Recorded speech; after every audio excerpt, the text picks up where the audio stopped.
الحمد لله نحمده ونستعينه ونستغفره ونؤمن به ونتوكل عليه ونعوذ بالله من شرور أنفسنا ومن سيئات أعمالنا من يهده الله فلا مضل له ومن يضلله فلا هادي له وأشهد أن لا إله إلا الله وحده لا شريك له وأشهد أن سيدنا وسندنا وشفيعنا ومولانا محمدا عبده ورسوله قال الله تبارك وتعالى في كلامه المجيد والفرقان الحميد أعوذ بالله من الشيطان الرجيم بسم الله الرحمن الرحيم إن عدة الشهور عند الله 12 شهرا في كتاب الله يوم خلق السماوات والأرض منها 4 حرم ذلك الدين القيم فلا تظلموا فيهن أنفسكم صدق الله العلي العظيم قال الله تبارك وتعالى في شان حبيبه إن الله وملائكته يصلون على النبي يا أيها الذين آمنوا صلوا عليه وسلموا تسليما اللهم صل على محمد كما تحب وترضى له اللهم صل على محمد وأنزله المقعد المقرب عندك يوم القيامة رب اشرح لي صدري ويسر لي أمري واحلل عقدة من لساني يفقهوا قولي سبحانك لا علم لنا إلا ما علمتنا إنك أنت العليم الحكيم سامعین محترم، شوال کا مہینہ ختم ہو چکا ہے اور ذی القعدہ کا مہینہ شروع ہو چکا ہے، اور یہ قمری سال کا 11واں مہینہ ہے، اور اس مہینے کو عربی میں ذوالقعدہ یا ذی القعدہ کہا جاتا ہے، اور یہ 2 لفظوں کا مجموعہ ہے، ذو اور القعدہ۔ ذو کا معنی ہے والا اور قاعدہ کے معنی ہیں بیٹھنے کے آتے ہیں، تو مطلب یہ ہو گیا ذوالقعدہ یعنی بیٹھنے والا مہینہ۔ اور ذوالقعدہ کو ذوالقعدہ اسی لیے کہتے ہیں کہ زمانے جاہلیت میں اہل عرب اس مہینے میں جنگ و جدال کو حرام سمجھتے تھے، اس لیے یہ حرمت اور ادب والا مہینہ ہے، اور اسلحہ رکھ دیتے اس مہینے میں کہ بھائی اس مہینے میں کوئی لڑائی وغیرہ نہیں ہوگی، یہاں تک کہ باپ بیٹے کے قاتل کو بھی کچھ نہیں کہا جا سکتا تھا، چونکہ جب یہ لوگ اس مہینے میں جنگ و جدال سے الگ اور تھلگ ہو جاتے اور آرام سے بیٹھ جاتے تو اس مہینے کو ذوالقعدہ کہا گیا، یعنی بیٹھنے والا مہینہ، آرام اور سکون سے بیٹھنے والا مہینہ اس کو کہا گیا، تو اس کو ذوالقعدہ کہتے ہیں۔ اور ذوالقعدہ کے بہت سارے فضائل ذکر ہوئے ہیں، اس کے ایک فضیلت ذوالقعدہ کی یہ ہے کہ ذوالقعدہ کا مہینہ 4 عظمت والے مہینوں میں سے ہے۔ جو 4 عظمت والے، حرمت اور ادب والے جو 4 مہینے ہیں، ان مہینوں میں سے ایک مہینہ ذوالقعدہ کا ہے۔ ذوالقعدہ، ذی الحج، محرم الحرام اور رجب، یہ 4 مہینے ادب اور عظمت والے مہینے ہیں۔ ان مہینوں میں سے ایک مہینہ وہ ذوالقعدہ کا ہے، اور ان حرمت والے مہینوں کو اللہ تعالیٰ نے قرآن پاک میں ذکر کیا، تو جب اللہ تعالیٰ نے ان 12 مہینوں کا ذکر قرآن پاک میں کیا ہے،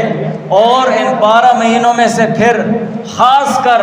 4 ادب والے مہینوں کو الگ ذکر کیا ہے، تو یہ ان مہینوں کی فضیلت کے لیے بہت بڑی بات ہے کہ اللہ تعالیٰ نے ان کا ذکر الگ سا کر دیا ہے۔ خاص کر دیا ان کے ذکر کو۔ اور قرآن میں اللہ تعالیٰ نے فرمایا ان عدت الشہور عند اللہ 12 شہرا فی کتاب اللہ یوم خلق السماوات والارض منها 4 حرم۔ ان عدت الشہور، بے شک مہینوں کی گنتی، عند اللہ، اللہ تعالیٰ کے نزدیک، 12 شہرا 12 مہینے ہیں، فی کتاب اللہ، اللہ تعالیٰ کی کتاب میں، احکام شرعیہ میں، لوح محفوظ میں، یوم خلق السماوات والارض، جس دن سے اللہ تعالیٰ نے زمینوں اور آسمانوں کو پیدا فرمایا، منہا 4 حرم، ان 12 مہینوں میں سے 4 مہینے ادب اور احترام والے ہیں۔ حرمت کے معنی ہیں ادب اور احترام کے، ادب اور احترام والے ہیں۔ ذالک الدین القیم، یہی سیدھا دین ہے۔ ان حرمت اور ادب والے مہینوں میں، جو زمانے جاہلیت میں اس وقت مشرکین وہ ان مہینوں کو آگے پیچھے کیا کرتے تھے اپنے لڑائیوں کے لیے، ذالک الدین القیم، جو قمری سال ہے یہ 12 مہینے ہیں، اور ان 12 مہینوں میں سے 4 مہینے ادب والے ہیں۔ یہ سیدھا دین ہے، اس میں کمی بیشی اور آگے پیچھے بالکل مت کرو۔ فلا تظلموا فیہن انفسکم، سو تم لوگ اپنے اوپر ان مہینوں میں اپنے آپ پر ظلم مت کرو۔ یعنی ان 4 مہینے جو ادب اور حرمت والے ہیں، ان کے معینہ احکام اور ان میں گناہ کر کے اور ان میں اللہ تعالیٰ کی عبادت کو ترک کر کے اپنے آپ پر ظلم مت کرو، بلکہ ان مہینوں کا ادب اور احترام کرو۔ ان مہینوں میں اللہ تعالیٰ کی عبادت کثرت سے کرو، اور ان مہینوں میں گناہوں سے خصوصیت سے بچتے رہو، اور ان مہینوں میں روزوں کا اہتمام کرو۔ تو یہ 4 مہینے ادب والے ہیں اور حرمت والے ہیں۔ ان مہینوں کو ادب والا اور حرمت والا ہونا 2 وجہ سے کہا جاتا ہے، کہ ان مہینوں کو ادب والا کیوں کہا جاتا ہے اور حرمت والا کیوں کہا جاتا ہے؟ 2 وجہ سے۔ ایک اس وجہ سے کہ ان مہینوں میں قتل و قتال حرام ہے، لڑائیاں وغیرہ کرنا، قتل و قتال حرام ہے، اور دوسری وجہ یہ ہے کہ ان میں عبادت کا ثواب زیادہ ملتا ہے۔ جو پہلا حکم ہے قتل و قتال والا، وہ منسوخ ہو چکا ہے شریعت اسلام میں، جبکہ دوسرا ادب اور احترام والا جو حکم ہے اور عبادت کرنے کا جو حکم ہے تو وہ اب بھی باقی ہے۔ ان مہینوں میں قتل و قتال کی جا سکتی ہے، شریعت اسلام میں یہ حکم منسوخ ہو چکا ہے، لیکن دوسرا حکم ادب اور احترام والا اور عبادت گزاری کا اہتمام کیا جائے ان مہینوں میں، وہ اب بھی باقی ہے۔ تو یہ 4 مہینے ادب اور احترام والے ہیں، اور ان 4 مہینوں میں سے ایک مہینہ ہے ذی القعدہ، تو یہ بھی ادب اور احترام والا مہینہ ہے، لہٰذا اس مہینے میں کثرت کے ساتھ عبادت کی جائے، نوافل کا بہت زیادہ اہتمام ہونا چاہیے اور روزوں کا اہتمام ہونا چاہیے۔ جب یہ ادب اور حرمت والے مہینوں میں سے ہے تو ابو بکر جساس رحمہ اللہ تعالیٰ نے لکھا ہے کہ ان بابرکت والے مہینوں میں اور ادب اور احترام والے مہینوں میں جو شخص عبادت کرتا ہے تو اس کو دوسرے مہینوں میں بھی عبادت کرنے کی توفیق ہو جاتی ہے۔ یہ ان مہینوں کی خصوصیت ہے اور خاصہ ہے کہ جو شخص ان مہینوں کا ادب اور احترام کا لحاظ رکھتا ہے، ان مہینوں میں عبادت کثرت کے ساتھ کرتا ہے، باقی مہینوں میں بھی اللہ تعالیٰ اسے عبادت کرنے کی توفیق عطا فرماتے ہیں، اور یہ ان مہینوں کی خصوصیت ہے۔ اور اسی طرح ان مہینوں میں گناہ سے بچنا، جو مومن مسلمان ان ادب اور احترام والے مہینوں میں گناہوں سے بچتا رہتا ہے تو باقی مہینوں میں بھی اللہ تعالیٰ اسے بچنے کی توفیق عطا فرماتے ہیں۔ اور یہ ذی القعدہ ادب اور احترام والا مہینہ ہے، ان میں نیک اعمال کرنا دوسرے مہینوں کی بنسبت زیادہ افضل ہے، بہت زیادہ اجر ثواب کا باعث ہے، اور ان مہینوں میں گناہ کرنا دوسرے مہینوں کی بنسبت زیادہ سخت گناہ بن جاتا ہے۔ اس لیے کہ جیسے مکان کو فضیلت حاصل ہوتی ہے، اسی طرح زمانے کو فضیلت حاصل ہوتی ہے۔ مسجد ایک مکان ہے، ایک جگہ ہے، بار جگہ کی بنسبت مسجد کو فضیلت حاصل ہے، اسی طرح زمانے کو بھی فضیلت حاصل ہوتی ہے۔ ذی القعدہ کا مہینہ یہ ایک زمانہ ہے دوسرے مہینوں کے بنسبت اس کو فضیلت حاصل ہے، اس لیے کہ ادب اور احترام والے مہینوں میں سے ہیں۔ اور علامہ ابو طالب مکی رحمہ اللہ تعالیٰ فرماتے ہیں کہ ذی القعدہ کے مہینے کی ایک وجہ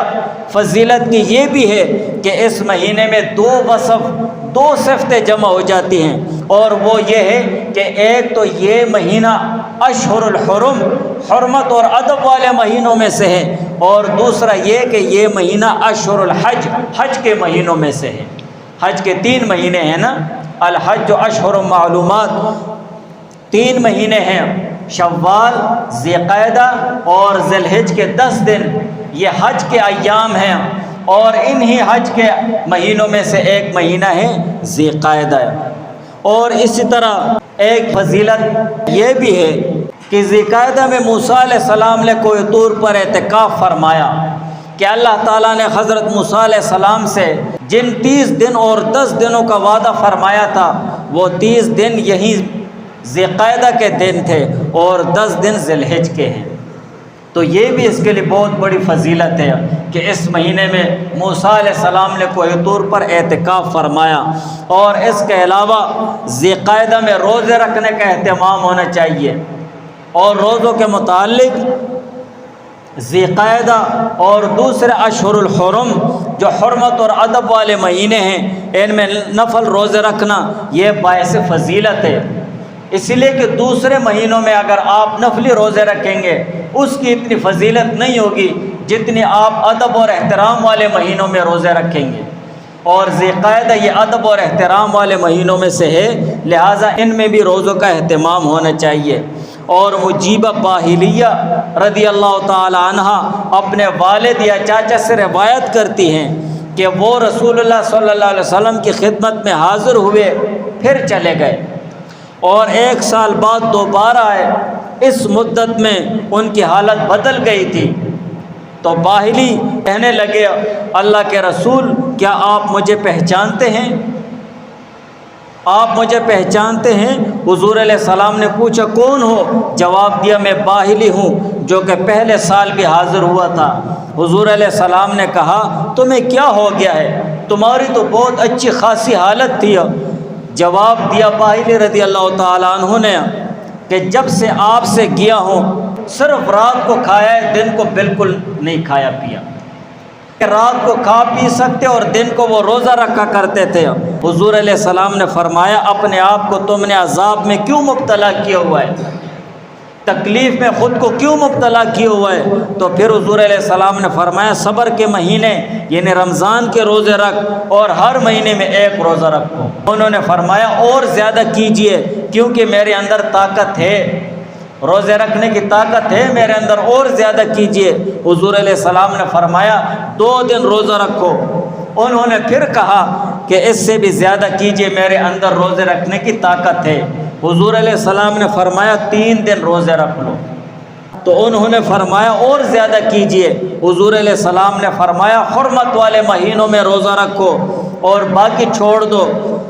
حرمت والے مہینوں میں روزہ رکھو باقی چھوڑ دو، حرمت والے مہینوں میں روزہ رکھو اور باقی چھوڑ دو۔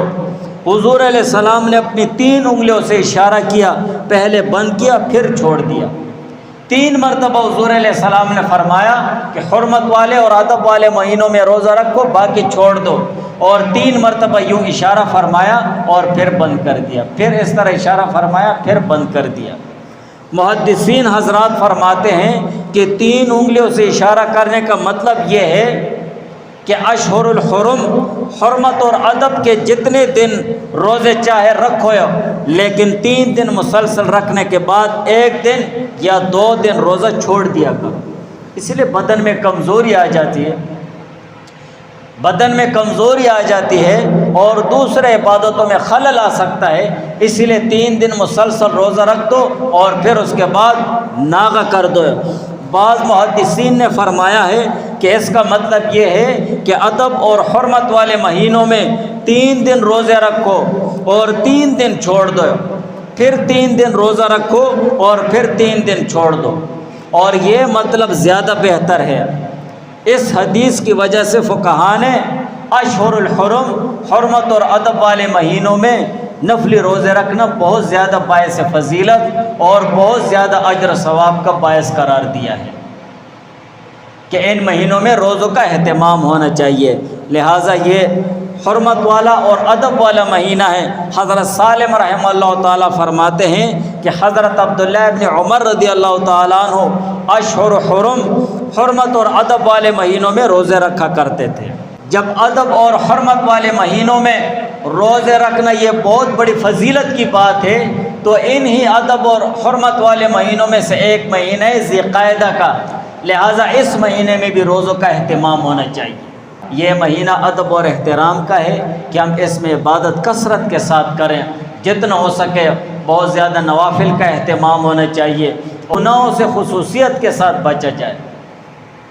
گناہوں سے خصوصیت سے بچا جائے، اور اسی طرح اس میں روزوں کا اہتمام ہونا چاہیے، جتنا ہو سکے ہم نفلی روزوں کا اہتمام کریں، اور ہم اپنے گھروں میں بھی بتا دیں کہ یہ ذی القعدہ یہ ادب اور احترام والا مہینہ ہے، اس کا ادب اور احترام کرو، گناہوں سے بچتے رہو، اور اسی طرح نوافل اور عبادت کا کثرت سے اہتمام ہو، اور نفلی روزوں کا بھی بہت زیادہ اہتمام ہو۔ دعا